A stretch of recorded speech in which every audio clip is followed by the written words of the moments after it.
Hello friends, welcome to my channel. வந்து பார்த்தீங்கன்னா முதம்பட்டி ஆஞ்சநேயர் கோவில் ஃபேமஸே வந்து பணியாரம் தாங்க. சின்ன வயசுல நான் போய் சாப்பிட்ருக்கேன். வந்து டேஸ்ட் ரொம்ப சூப்பராக இருக்கும். அதுக்கப்புறம் நான் எடுத்துகிற பணியாரம் சாப்பிட்ருக்கேன். அந்த டேஸ்ட் இது வரைக்கும் வந்ததில்லை. என்ன காரணம்னு தெரியல. அங்கே வந்து போட்ட பணியாரம் கடை பூக்கடை மட்டும்தான் இருக்குது. அந்த பணியாரம் கடை சாப்பாடு கடை இதெல்லாம் எடுத்துட்டு இருக்கிறாங்க. அது என்ன பிரச்சனைன்னு தெரியல, கன்ஃபார்மாக தெரியல. இப்போ வந்து கோயிலுக்கு போகிற வழியில ஒரே ஒரு பாட்டி மட்டும் பணியாரம் சுட்டுருக்காங்க. நான் வந்து ஆனால் கோயிலுக்கு போயிட்டு வரும்போது அவங்ககிட்ட தான் பணியாரம் சாப்பிட்டேன். ரூ. 20 நீங்க திருப்தியா சாப்பிடலாங்க. டீசென்டான டேஸ்ட்ல இருக்கும். நாங்க போம்போதே வந்து நெறைய பேர் சாப்பிட்டுட்டு இருந்தாங்க. அப்புறம் ஒரு ஆந்திரா ஃபேமிலி, அப்புறம் கர்நாடகா ஃபேமிலிலாம் வந்து சாப்பிட்டுட்டு இருந்தாங்க. நீங்க என்ன போய் அங்க ட்ரை பண்ணி பாருங்க. நல்லா தான் இருக்கும். பக்கமே வந்து பார்த்தீங்கன்னா, ஒரு ஆறு ஒண்ணு ஓடும். நீங்க நேச்சரா அப்படி ஃபீல் பண்ணிட்டே சாப்பிடலாம். கொஞ்சம் கேர்ஃபுல்லா இருந்தீங்கன்னா அங்கேயும் குரங்கு வரும். கொஞ்சம் ஜாக்கிரதையா அங்கேயே நீங்க வண்டியில எதுனா வச்சிருந்தீங்கன்னா, கையோட கொஞ்சம் எடுத்துட்டு வந்துருங்க. பாட்டிக்கிட்ட கூழ் இருக்கும். அது வரைக்கும் குரங்கு அது வரைக்கும் வராது.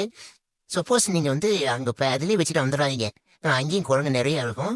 கொஞ்சம் நீங்க எதனா திங்ஸ் வச்சு வந்தீங்கன்னா, நீங்க எடுத்துட்டு வந்துடுங்க. கொஞ்சம் சேஃபா வச்சுக்கங்க. நீங்க போய் இன்னும் அந்த பாட்டிக்கிட்ட இதுக்கு முன்னாடி யாருனா சாப்பிட்டுருந்தீங்கன்னா கொஞ்சம் கமெண்ட் பண்ணுங்க.